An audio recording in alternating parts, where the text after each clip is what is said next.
Bonjour tout le monde, bienvenue au Show de moto, votre rendez-vous hebdomadaire pour les amateurs de moto. Que vous passiez l'hiver le nez dans une revue de moto ou encore dans le garage à travailler sur votre moto, découragez-vous pas, l'hiver est presque terminé, on va les sortir, ça ne sera pas long. Mais là, question de vous faire patienter un petit peu, on a une demi-heure de contenu moto à vous présenter. On a Bertrand Gaël qui vient nous parler de son expérience en tant qu'auteur du Guide de la moto. On vous présente une veste gonflable pour motocyclistes et on assiste à des essais Yamaha à Montjoly. Régalez-vous! On connaît tous quelqu'un qui dit connaître la moto, mais il n'y en a pas beaucoup qui disent connaître ça autant que Bertrand Gaël, parce que lui, c'est Monsieur Guide de la moto depuis 17 ans. Bertrand, merci d'avoir accepté notre invitation. Ça fait plaisir, Eric. Donc, 17 ans cette année, hey, ça fait un bout de temps, là. Ça fait beaucoup de temps. Comment tu as commencé ça? Regarde, j'étais écœuré de l'université Ah oui? où j'avais traîné trop de temps. Puis ce que j'aimais, c'était la moto. J'aimais beaucoup les livres d'automobile, guide de l'auto, carnet de route, etc. dans ce temps-là. Puis mon rêve, c'était de faire Un guide livre de la sur moto. des motos. Fait que ça a commencé tout petit, puis tu sais, avec le temps, c'est devenu ce que c'est. Oui, est-ce que je me trompe? Mais au début, c'était presque un carnet, là, presque photocopié, c'était rien. Là. C'était un petit livre de poche, là, 100 pages, papier brun. Là. Ça, c'était en 95, ça se vendait 5 ou 6 piastres, une affaire de même. Fait que c'est d'année en année, on en a mis plus. Les motocyclistes ont toujours aimé ce qu'on a fait. Fait qu'on a été capable d'en arriver jusqu'à ce qu'on fait aujourd'hui. C'est quand même assez spécial. Là. Je veux dire, c'est pas national pour le moment, c'est strictement au Québec. Oui. Les gens des États-Unis, quand ils voient ça, ils n'arrivent pas à comprendre que ça soit rentable ou les gens du Québec aiment la moto. Oui, bien, tu es connu aussi et les gens connaissent un peu ton type d'analyse. On se fie à toi pour justement acheter notre moto cette année. Qu'est-ce qu'on va aller chercher? On se fie beaucoup à tes commentaires. Ouais. Tu sais, je pense que l'idée première du guide, c'était excuse-le, mais pas de bullshit. Je veux dire, on va juste le mettre straight. Pas se gêner de dire ce qu'il y a à dire. Au début, il n'y avait pas de publicité dedans, juste pour ça. Juste pour qu'on soit complètement libre de dire ce qu'on voulait. À un moment donné, la publicité est arrivée parce que les manufacturiers voulaient comme avoir une fenêtre dedans. Mais si tu veux, la philosophie derrière le guide n'a jamais changé. C'est moi. Je ne suis pas capable de... Oui, quand on te connaît, on sait que tu es très concis et clair et intègre. Je ne suis pas même capable d'être autrement. Je voudrais inventer quelque chose sur une moto, je ne serais pas capable. Fait que je monte sur la moto. Pour moi, c'est facile. Je monte sur la moto. C'est assez clair ce que la moto fait. C'est assez clair ce que les gens qui vont acheter cette moto-là attendent de cette moto-là.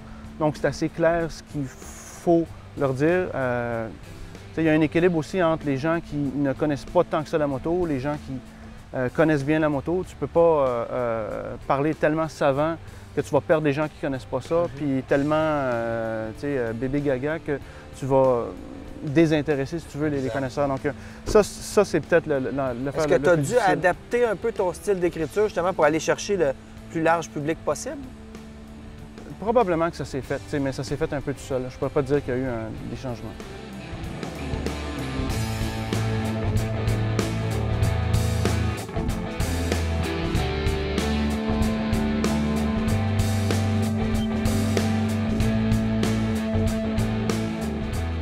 Ça te prend combien de temps analyser? Est-ce que c'est vraiment comme 5 minutes et tu sais déjà à peu près ce que tu vas écrire ou tu vas la rouler plusieurs jours d'affilée? On garde les motos en général. Dans mon cas, je les garde très rarement plus qu'une semaine.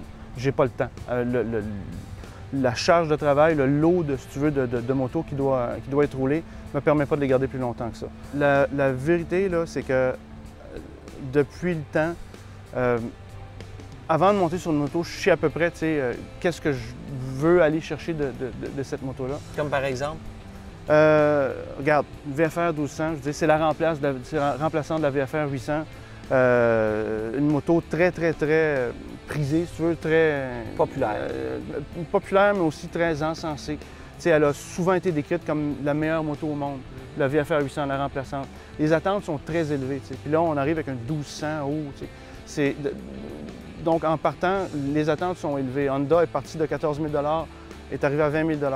Les attentes sont élevées. Tu vois un peu vers où on s'en va, là, donc je m'attends à voir quelque chose qui va... Finalement, ça revient toujours au consommateur. Le consommateur va mettre 20 000 $ pour acheter cette moto-là ou près. Donc, quand tu es cette personne-là, tu veux savoir certaines choses, puis tu es difficile avec raison. Donc, c'est dans cette ambiance-là que je vais approcher celle-là. Une moto débutant, ça va être complètement autre chose. Là. Mais la réalité, c'est que en dedans de quelques kilomètres, là, je veux dire, j'ai déjà saisi un gros pourcentage de ce que je vais aller chercher. Et t'en fais combien, bon an, mal an, de moto? Entre 70 et 80 essais. Puis une année plus tranquille, peut-être 40, 50. Ça dépend des années. Ça dépend des... Tu sais, parfois, tu vas avoir un manufacturier qui arrive au Canada. Dans le cas, par exemple, de Aprilia ou Moto Guzzi, tu sais, qui, finalement, là, ils sont officiellement, si tu veux, distribués au Canada. Donc, ça nous ajoute quand même pas mal de motos parce qu'il faut passer à travers ces marques-là. Est-ce que tu as des collaborateurs aussi? Pas dans les essais, puis pas dans la rédaction. On a un collaborateur au guide là, qui s'appelle Claude Léonard. C'est un gourou là, dans le domaine du hors-route. Puis moi, je ne m'y connais pas en hors-route. Donc, on a une section hors-route, puis on lui confie ça. Puis c'est à peu près ça. Là. Moi, je me charge de la route, lui, ça charge du hors-route. Mais en dehors de ça, l'équipe est très petite. Là. Une petite équipe, donc tu conserves tout ça près de toi. C'est un tout petit noyau, là. On bouge très vite. Un jour, ça serait le fun d'avoir tous les gens qui sont derrière ça. Là. Mais pas beaucoup de monde, mais tout du monde sharp et allumé. Là. OK.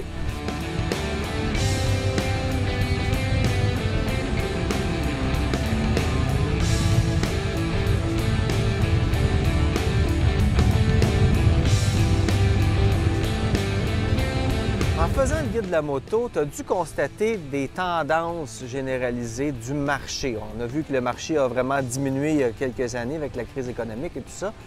Qu'est-ce que tu dirais qui a le plus changé depuis tes 17 années à la barre du guide de la moto? Tu sais, on dit que tout est cyclique, là.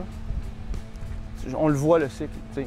On est parti peut-être dans le milieu des années 90, où le guide a commencé là. Mais moi, mon histoire avec les motos va en arrière. Là. On avait beaucoup de motos qui faisaient beaucoup de choses. Puis ça s'est spécialisé. Oui. Plus quelqu'un était spécialisé, plus sa moto vendait. Donc, plus une sportive était pointue, puis plus c'était une machine de piste, plus elle s'est vendue. Plus une machine comme la Goldwing était spécialisée pour le tourisme, là, mais en rajoutant, si tu veux, tout ce qui est possible et imaginable là-dessus, plus elle était populaire. Les gens en ont demandé plus. Les manufacturiers leur ont donné plus. Souvent, on demande pourquoi est-ce qu'on a vraiment besoin d'une 600 qui fait 260 km/h ou de motos comme ça. Les manufacturiers construisent les motos que les gens achètent. Aujourd'hui, on arrive peut-être au summum de cette spécialisation-là, puis on revient un peu en arrière. On dit, bon, mais regarde, c'est bien correct, là, une machine sport là, qui fait 200 chevaux, puis qui est capable de dépasser 300 km/h, mais je fais quoi avec? Dans la vraie vie, qu'est-ce qu'on fait avec ça? Dans la vraie vie, je fais quoi avec? Donc là, les gens commencent à se tanner un petit peu de ça, puis on revient un peu en arrière, on revient à des machines moins chères aussi, puis plus bonnes à tout faire. C'est un peu ça. Puis l'industrie a aussi beaucoup de difficultés à cause de cette spécialisation-là, à attirer les jeunes, les jeunes, parce que les jeunes arrivent, ils connaissent rien, ils sont tout frais à la moto, là. Puis tout ce qu'ils voient, ce sont des machines qui se sont spécialisées depuis 15-20 ans. T'sais. Ils voient des Formule 1, ça c'est dans le cas des motosports, mais où ils voient des grosses customs de 1900 cc, comme celle-là, qui pèsent une tonne, puis que le gars qui conduit des motos depuis 20 ans, lui, il n'a pas de problème avec ça.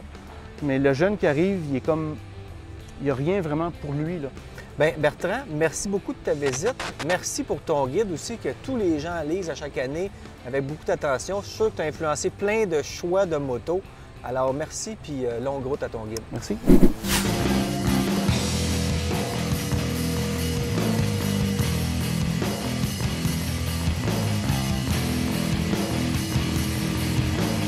C'est un bolide qui est quand même... Il veut, tu sais. Ça paraît qu'il veut. Non, mais c'était-tu bon, ce show-là, rien qu'un peu?